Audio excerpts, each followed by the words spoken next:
वागतात आणि ते जे आहे ते दुसऱ्या स्त्रीबरोबर संबंध ठेवतात. ह्यालाच म्हणतात ट्रान्सजेंडर मेन किंवा ट्रान्सजेंडर वुमन. पण प्रियांनो, त्यांना जे आहे, त्यांना सैतानाने जे आहे, त्यांना खोट्या गोष्टीवर विश्वास त्यांना ठेवायला सांगितलेला आहे.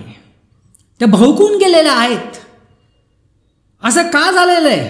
पुष्कळ देशामध्ये आपण ही स्थिती बघतो. कारण ते देवापासून ते विभक्त झालेले आहेत. ते येशू ख्रिस्तापासून ते विभक्त झालेले आहेत. आणि जेव्हा आपण येशू ख्रिस्तापासून विभक्त होतो तर काय होतं की या जगातील ज्या सैतानाच्या गोष्टी आहेत, जे दुष्टात्मे आहेत, हे दुष्टात्मे आपल्या शरीरामध्ये येतात आणि ते आपल्याला अशा खोट्या गोष्टीवर विश्वास करायला सांगतात. कारण बायबलच्या नुसार फक्त 2 जेंडर आहेत, पुरुष आणि स्त्री.